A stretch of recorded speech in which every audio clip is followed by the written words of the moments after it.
You've tamed the voices in your head. You've put your courage to the test. Laid all your doubts to rest. Hi everyone, welcome to the 9th episode of Intuition Queens podcast. Today I have the pleasure to have with me Sibylle Koelbl, who is a breakthrough coach and a cacao ceremony facilitator. Hi Sibylle, welcome here. Hi Mara, thanks for having me. Thank you, such a pleasure to have you here. I'm very, very excited to talk about your story and everything that you do. So would you like to start telling us something about you? Absolutely. Should I start from the beginning? Kind of. Yeah, that sounds about right.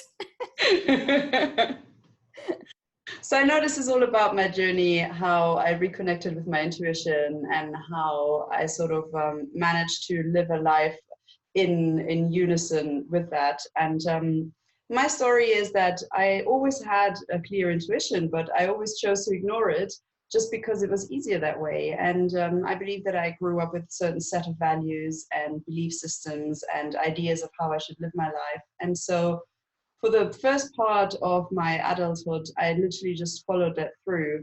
I got a job. I started practicing as a hotel manager, and I started in the hotel industry. And I kind of worked my way up, and always feeling like I had to go and do something else. That was my intuition speaking to me and saying, this is not what you want. But then, of course, there were all these thoughts and belief systems that this is what I'm supposed to do, right? You're supposed to get a job and climb up the corporate ladder and then just be happy. You were very young when you started working. Yeah. So I guess that for you was even more, I have to find a job and I have to make something out of myself and I have to make that much money. And as you said, climb up and try to get a position somewhere. Absolutely, yeah. So I left my home when I was 16, just because I've always been a very independent soul, and I just felt that that's the right step for me at the time. And you're right, I had to figure out a way of paying an apartment at that age, and so it was not working was never an option, and stopping to stand still and figure out what my next step is was also not an option. There were bills that had to be paid, and so I kept being in that hamster wheel of just going, and then eventually after a couple of years my whole system would just say, no, this is not where you want to go, and I would have a crazy thought pop in my head and go like, oh, let me move to Brazil because that's where I want to go. And then I would just pack up everything and move somewhere else and start all over again. And of course, it's always exciting starting in a new country, a new language, the culture, the way you behave, the food, the music, the everything. But I would find myself in a position where after a couple of years, that feeling of my life not going in the right direction would come back.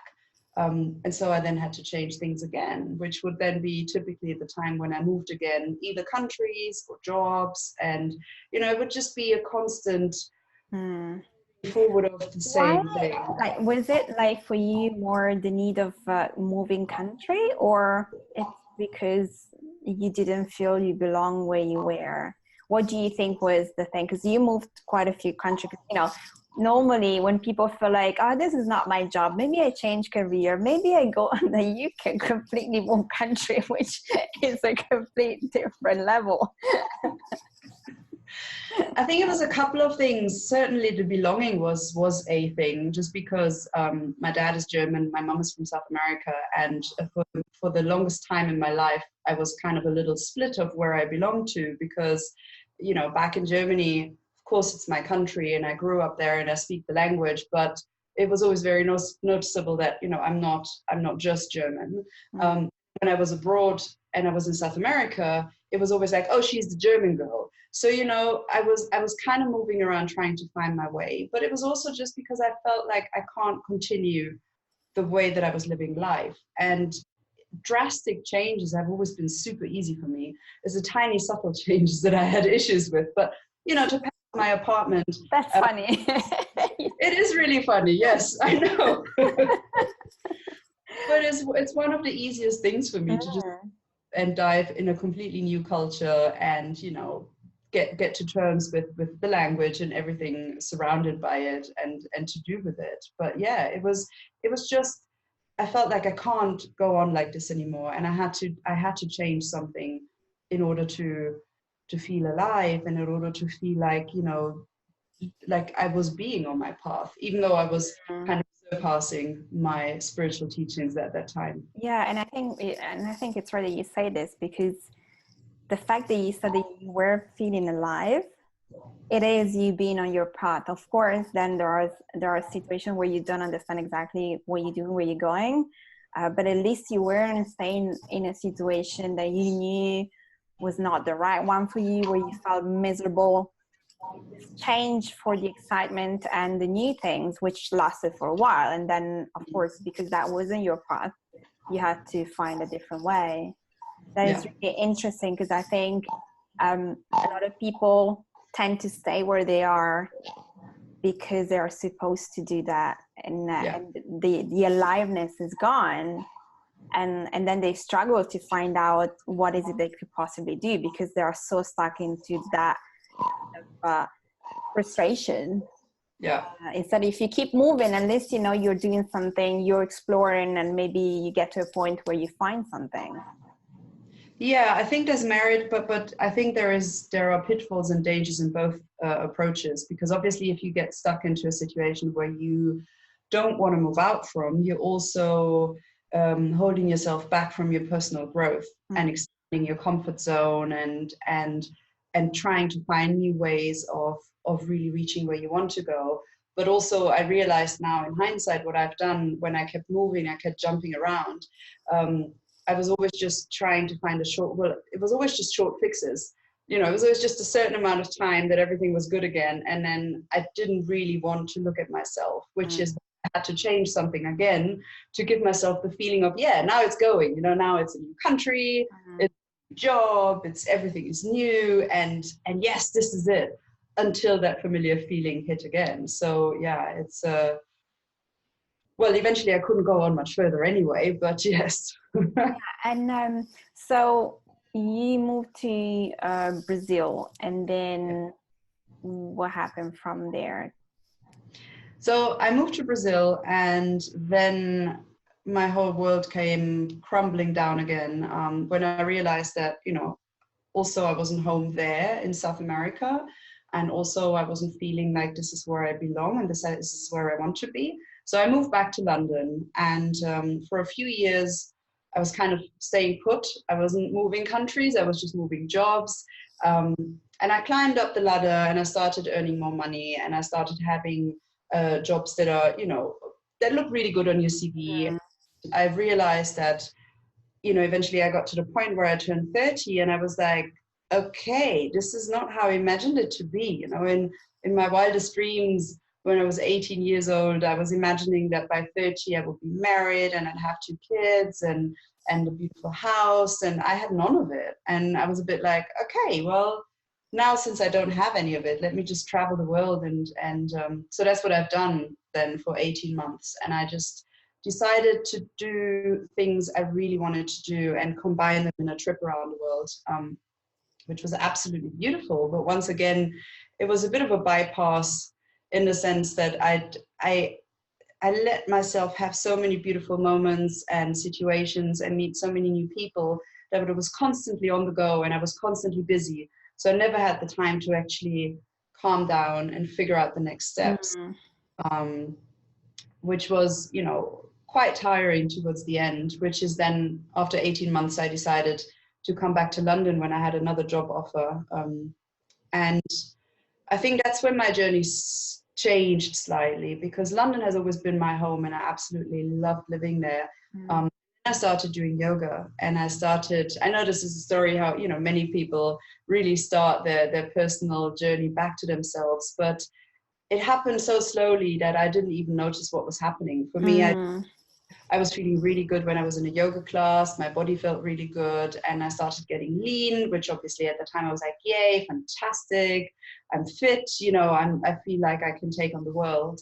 And slowly but surely, the voice that I had heard inside of myself, but it was so quiet, started becoming louder. And I started making small changes to my life and adjusting my life. And, instead of jumping from one thing to the next, I was actually starting to inquire within myself and kind of figure out, okay, what am I trying to run away from? What is happening here right now? Why am I feeling the way I do? Do you think was the yoga that put you in that space of actually wanting to ask yourself, from not wanting completely and running away to actually give yourself a chance to ask yourself, what is it that was going on? I think the yoga gave me the space of being calm and moving, because you know how it is in a big city. You're constantly on the go. You have to commute. You have to meet your friends. I don't know how it is in other cities, but in London, sometimes you make appointments with your friends 3 weeks in advance to say, let's meet that Thursday for dinner or for drinks or something. So I was in a constant, doing. And I think what yoga did is it gave me those brief moments of calmness and of not having to, it was so challenging that I couldn't really think about the next step and about what I'm going to do afterwards. And that started a whole dialogue within myself, where I could just dive into it a little bit more and really start digesting some of the questions that I kind of asked myself, but then I put them to the side and was like, I'm busy right now, I can't deal with it. Let's move on. As you do. As you do. Well, but that was a step forward anyway, compared to the you before. Yeah. So what happened after? Because I guess that, yes, you had the answer, and? So I was kind of tiptoeing with this whole getting to know myself. And, I was dipping my toe in and then I was going back. And I think eventually my soul must have gotten fed up of my dance around a fire. And I woke up one morning and I had a very strong call saying that I needed to move back to Germany, which was never, ever, ever on my mind. And I left Germany and I was very happy in other places, and I felt very constrained and I couldn't be myself when I was in Germany. So going back to Germany really wasn't an option to me that I wanted from the bottom of my heart. But that voice kept going at me and saying, you have to move back to Germany. And then the universe aligned things so quickly that I didn't even have a chance to say, well, actually, no. So I sold up everything I had in London and I moved back to Germany. And that's when my world really came crumbling down, because I started having a very bad experience for many reasons. Just first of all, I don't feel at home in my own country. It doesn't give me a feeling of safety and stability. And I was in a very stressful situation at work, working overtime like crazy. And I was just constantly questioning myself and saying, why did I move back? Why did I do that? It was not what I wanted. And all of that put me into a situation where I shut down and I started feeling sorry for myself. And I started hitting a rock bottom in my life, where all of the tools I had learned previously with yoga during my teacher training and everything, I kind of put everything to one side and I fell into this hole and I felt so stuck and I really didn't know what to do to come out of it. And, it was getting more and more dramatic. I started compensating with overeating, eating the wrong foods, and then, sometimes drinking alcohol just to numb the feeling. I was watching TV, and I mean, mind-numbing TV, not any beautiful, inspiring story. And it came to a point where, I think I just didn't know. I couldn't move forward and I couldn't move backward. I just literally did not know what to do, even though I had all the tools available. And I knew that I could come out of it, but I wasn't quite ready for it until there was a moment that was quite dramatic, because I remember it being a Sunday when I thought about work the next day and I really didn't want to go to work. And I just kind of started the whole familiar process of, why is it happening to me, this is a horrible, I don't deserve that, and la la la la la. And I was in my whole self-loathing bubble, and I woke up the next day and I couldn't move. I was literally paralyzed on my left hand side. Wow. There was something in my neck, and the pain was so strong that I couldn't even get up. And I never experienced that before because my body was always working with me. And it was really my body saying, no, stop. Yeah. And I was still in this whole, no, I can't, I have to go to work. And, maybe I'm just going to take a painkiller and then it's going to get better. And after it took me so long to just kind of roll out of my bed, I realized that I can't move. Every single movement is so painful. And I went to a clinic and the doctor was like, this is a slip disc, you've got to have MRI scans, you've got to have some serious painkillers. And I'm going to from nothing. It was literally the day before, everything was completely fine. And I woke up on Monday and it was all, it went pear-shaped.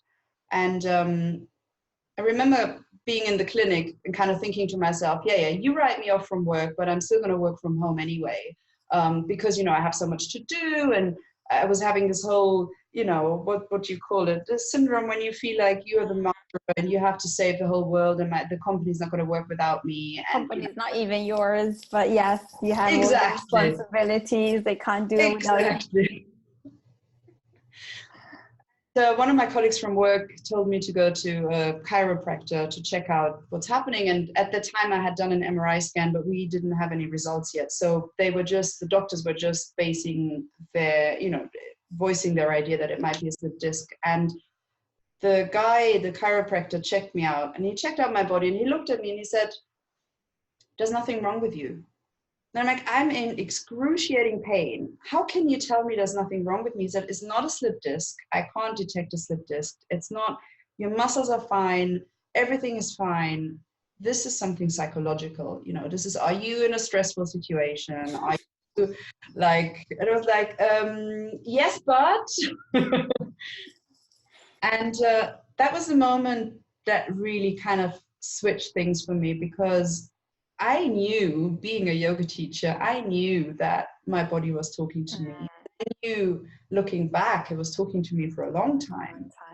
And this is the thing that to me is so important. When people ask me, how do I listen to my intuition? I'm like, listen to yourself and your body. Your body talks to you, and not all the times you have a pain is an actual pain. Sometimes it is, but sometimes it's not. It's your body asking you to look into whatever situation you're going through and face it. Face your fears, face your resistances. Yeah, exactly. And I think that's what happened. I mean, it took a very drastic measure from my body for me to stop. But then I was written off from work and I really started the self-inquiry. I was at a point where I was like, okay, I can't go like this anymore. It's not going to work. This is not what I've came here to do. This is not a comfortable position for me to be in. And I started the self-inquiry. I really started taking tools that I had from previous trainings and workshops. And then also what I absolutely have to stress is that once you open up that pathway of self-inquiry, the universe is going to align so many angels and moments and, podcasts, some inspirational quote you see somewhere. It is going to align all of to, gently push you in the right direction. And when I had decided that, okay, this is it, I can't do this anymore. I had no idea what that meant. I just knew this is it. And then all of a sudden I started hearing from people that I hadn't spoken to in ages. And it would call me and it would be like, hey, are you coaching now? Are you teaching yoga? Are you living your dream? What are you doing? And you're so good at this. And I love the way that you are, when you're coaching. And I all of a sudden it was like, kind of like, oh yeah, well, hold on. I sacrificed my journey, my personal journey, back to Germany, and I completely wrote off everything: yoga, meditation, any other spiritual practices. I put everything on a back burner. And here I was kind of remembering that, you know, that was part of my practice.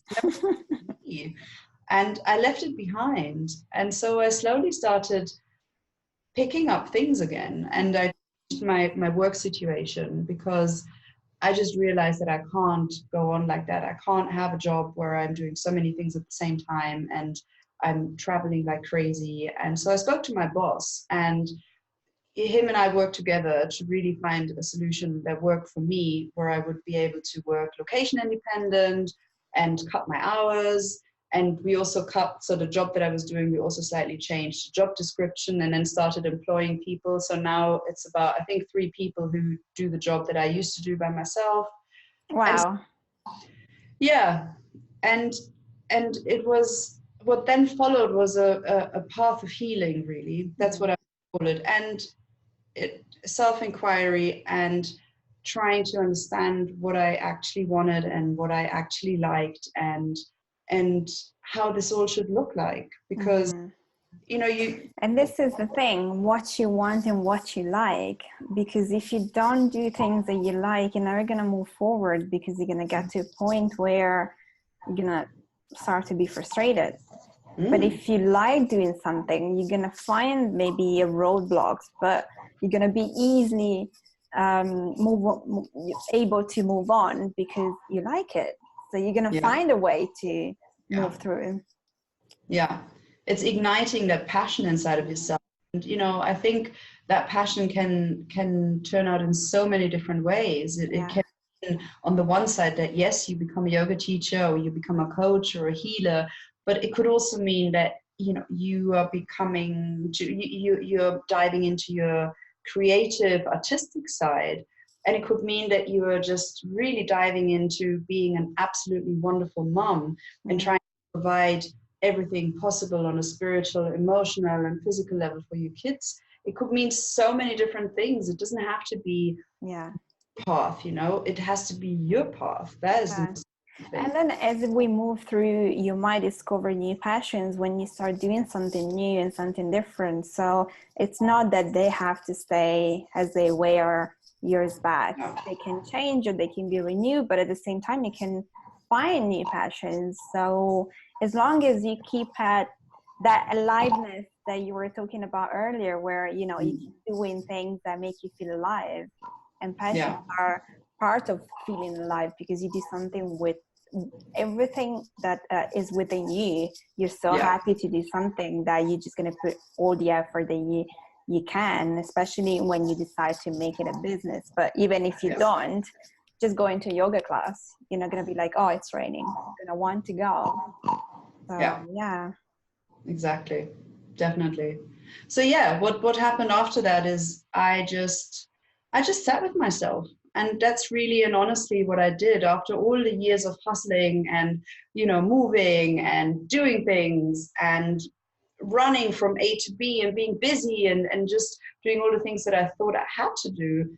I stopped, and I just decided to be and to see what comes up. And it was for me, it started being a very intuitive process of, you know, I decided not to follow anybody's rules anymore, because I got so fed up of them. And I realized how all the belief systems that I had from my parents, from the ancestral line, I decided that, you know, cut that crap. I want to figure out what I want. And so it was a beautiful time of it, almost like childlike, you know. I was diving into different things and I was like, oh, I really like that. I'm going to have and then doing other things and going like, yeah, that's not really what I want. And it started opening up across the whole board, across my whole life. It was like, okay, how do I want people to treat me? And because I had attracted previously a lot of ladies who thought they had to mother me, just because I was chaotic, I was bouncing from one place to the next place, I'm always very busy and I'm lively. And so they kind of felt like I was this child that was running wild.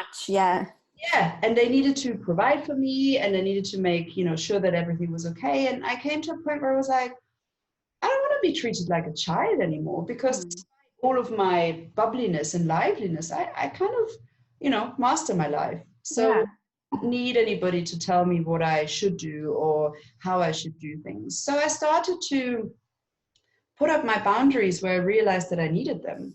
And I started to, and yes, some people distanced themselves from me because I wasn't really doing what they wanted me to do. Because you change what it feels like all of a sudden, but it's not so much all of a sudden. It's just that you're figuring out how to do that, because you know you're gonna have a reaction from certain people, and at some point you just do it. Yeah. And they're like, "Whoa, what's going on? She changed." Yeah. But putting out boundaries, I think it's necessary when once you are on a path to become something, even if you're not sure what exactly, but you know you're going in a direction that is going to make you feel better and know more about yourself. It's necessary to put up those boundaries, because you're always going to find, as you said, people that will try to put you in a box because you have to be in a certain way according to them. Yeah. So in order for you not to be in that box and to be free to be who you are, you have to put up boundaries, because that's natural. It doesn't feel like it, but it's very natural. Yeah. I think that mostly with the way that most of us have grown up, you know, setting boundaries as a woman is something that puts us into a whole other box, because you hear other, especially, you know, many men, if you hear them talk about women that put up boundaries, it comes across as, oh yeah, she's the demanding one. Oh yeah, she's like a man. Oh yeah, she's bitchy. Oh, ooh, she doesn't want to do that. Ooh, she doesn't want me to treat her like that. So it's kind of like, I think it's a very difficult process or it was, at least for me, a very difficult process as a woman. And I sometimes still struggle in keeping my boundaries up and saying, no, this is not what I want, and this is not how I want it, and therefore I'm going to step away from that situation.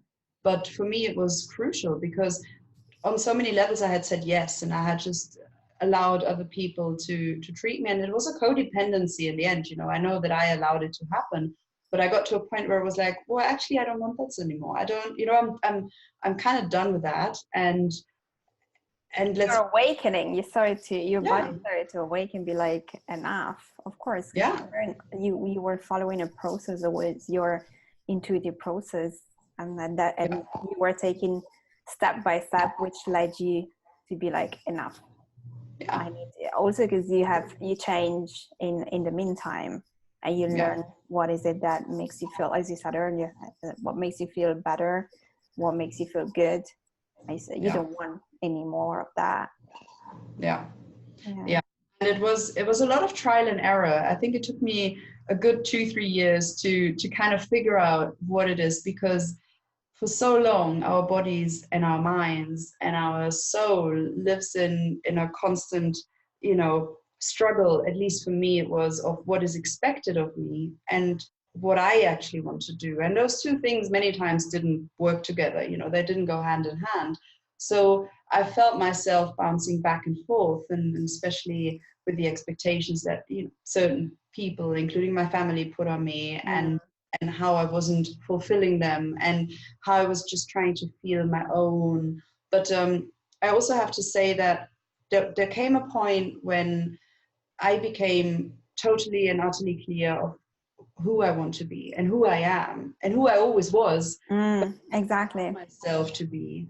And up until that point, when I was wavering and I was kind of like, you know, trying out different things, many people didn't really take this sort of process serious. They just kind of, she has to change something in her life yet again, as she does all the time. And, you know, let's just see how that pans out.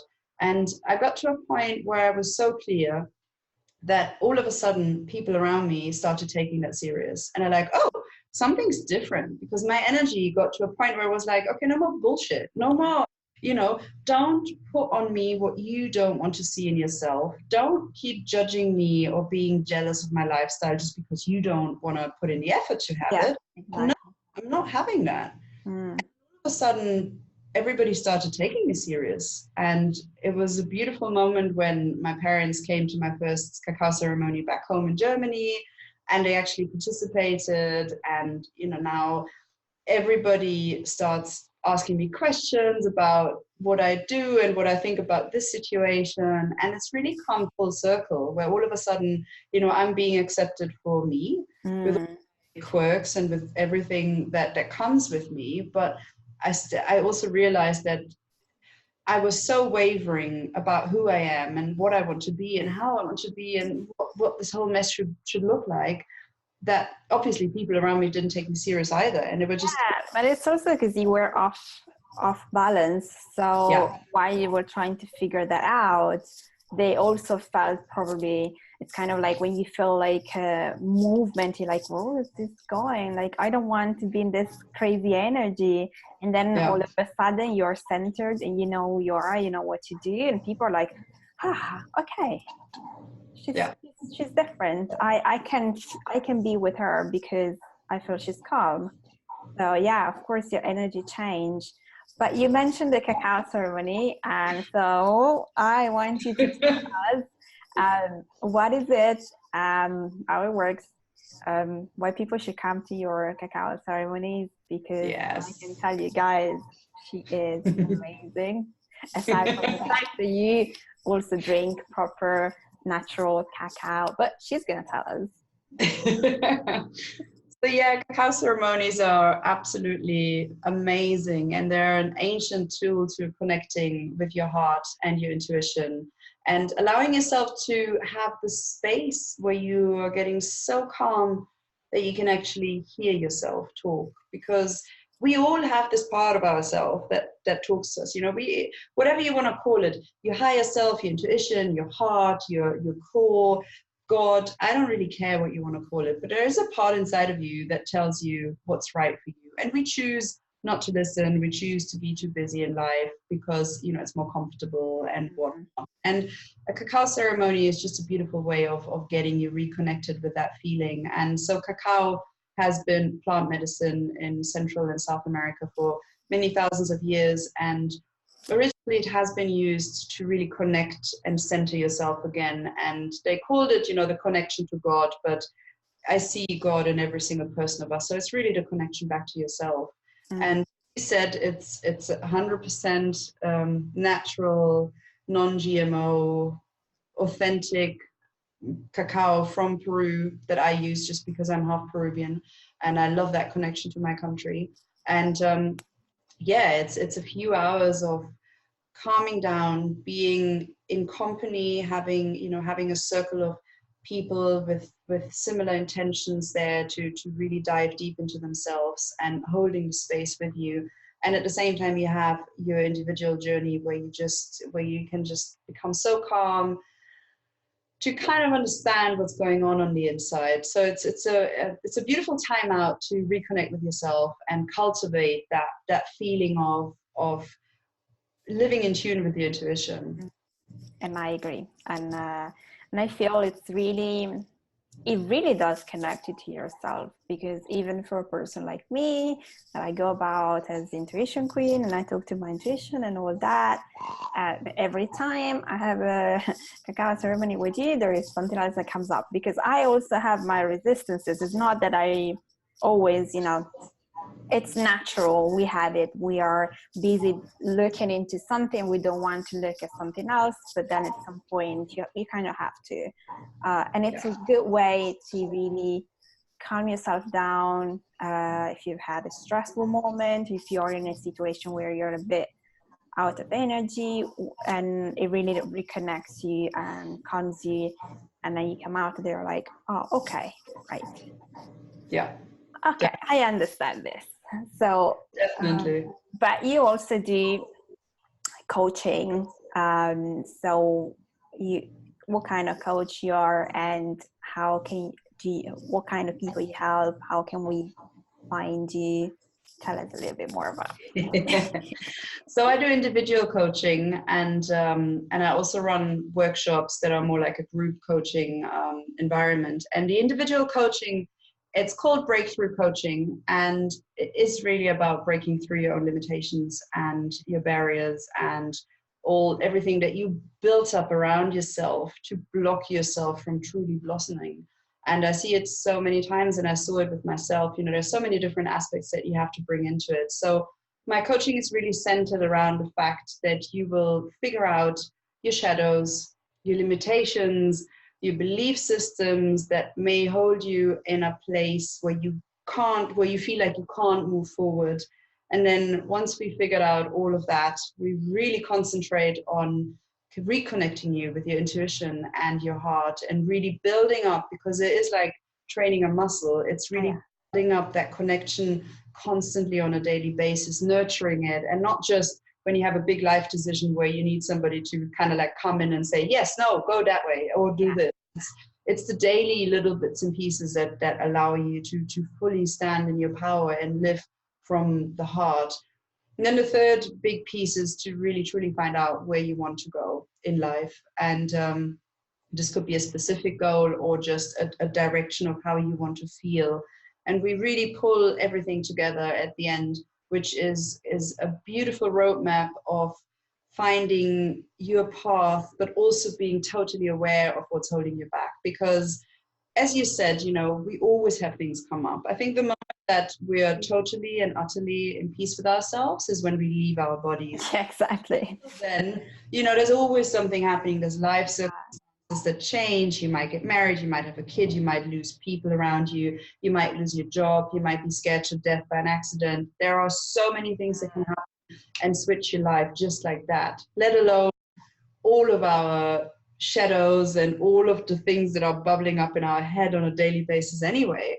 So I think for me, it's really important for the people I coach to understand what is holding them back, because unless you know it, you can't do anything about it. But also because sometimes, you're working on a specific topic, and you have certain limiting beliefs, and you have certain fears that come from wherever they come from. Yeah. You work on that, you figure that out, you go through, you sort that out. And then sometime after, something else happened, and that limiting beliefs and fears are still there, playing up in a different way. But if you know about it, you're like, oh, okay, yeah, this is what's happening. Let me figure that out. So you have a different tool, because you now know things about yourself that will allow you to figure that out. You might need some help anyway from someone else, but at the same time, you're aware of you. Exactly. Yeah. And the moment you're aware, you can really drop into your body, and you can feel where it is. You can breathe through it. You can release all the old, because as you said, you have a situation, you come back to a really, really ancient feeling inside of yourself. This might go back to one little or very, very, hard and strong memory of your childhood when you were 3 years old. And essentially every time you feel a little bit like that, your brain is automatically going to reconnect the dots and go like, oh, this is the situation like, 20 years ago. And so you're in this constant... Let me behave in this way. Yeah, exactly. And so you're in a loop that you're a prisoner to. And it's really about breaking through that and understanding that loop. So you can... because some of them are so subconscious, you don't even know it's happening to you. So when you work with someone like you, then you're like, it makes so much sense what's going on. And you start to see all the patterns of the same thing playing out in certain situations. And that really opens up a different world for you. And you really are able to see through that. Yeah. Okay. That is very helpful. And well, you are in London and you do all your workshops in London, but not only, because you travel also to do your workshop, don't you? Yeah, I do also travel a lot. So I currently do workshops all over the place, but my focus really is London, and eventually it's also going to be online. Just because I don't get to travel to all the places, and my aim is to really as many ladies as possible to help them to figure out a life that is just so much more awesome than you can imagine. Because really and truly, it's about your imagination. The moment that you expand that, beautiful things can happen. And I mean, I did a post yesterday on Instagram just because I'm currently in the Caribbean teaching yoga, and 3 years ago, I would have never guessed that this could be a possibility. You know, I would have had all kinds of limiting beliefs about, I can't do that. How am I supposed to find a place where I can teach yoga? I'm not qualified enough. I'm not slim enough to be the sort of picture perfect yoga teacher. I can't do all the advanced poses. And, you know, I would have had a gazillion reasons of why I can't be here. And yesterday I taught this lesson on a pier right down by the beach, and it was a magic situation. And one of the husbands of the participants came by to take a picture. And I saw that picture and my heart just stopped, because I was like, oh my God, you know, this is a dream come true. And I just want to show that your dreams can come true if you start daring to dream and start daring to move into action, to really work on it and make it happen. Yeah. And you know, if you get stuck and you don't know what to do, there are so many people you can ask to. So many people like us, but not only, you know, sometimes you just need a friend, sometimes you need a professional. So wherever situation you finding yourself in, don't stop because you're afraid, don't stop because you feel stuck. Just think about what you need and how you can find what you need. And maybe it's a person. And as you said earlier, you know, it could be someone talking on the street, a book, a song, but, you know, you have messages everywhere. And it might be the right person does a post, so you're like, oh my God, this is for me. And, you know, that's the person that you need. So stay aware, stay aware, listen to yourself, and make sure that when you get to a point where you don't know what to do or you feel too confused, you reach out, because we are here to help everybody be moving forward wherever it is that you need to go and wherever you feel you're more aligned to. So there is a word of people here to help moving forward, and we have used them. I am still used. I have a coach that helped me moving forward. You do as well. We have used people. So to move forward, you need someone else sometimes, because you're just too involved in the situation, and either you don't know how to do it, or you don't want to do it, so you have a resistance. So just look for help. And also, if I had to give one tip, it would really be, I was gonna ask you. Oh, sorry, it just came about because what you said is so beautiful. Should I wait? No. Go with your tip and then tell us where we can find you. So then perfect, those and then we close the episode for today. But I love this.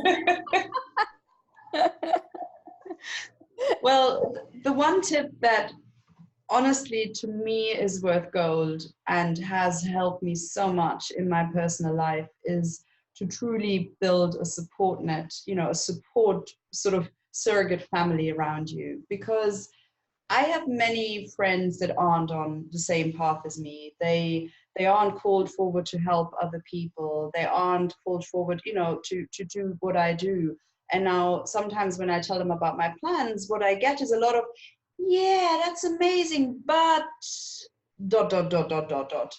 And when you're in a situation where you are moving out of your comfort zone and you're already a little bit worried and you might not fully be connected to your intuition, so you start wavering and you're a little bit in doubt whether that's the right way, you need to be able to connect to people that have gone through that and that are either on the same page as you or they are above you. Just like you said, when you have a coach, you know, my coach is telling me, look, this is where you're going. And I'm like, oh, that's fantastic. I didn't see that. I didn't know about it.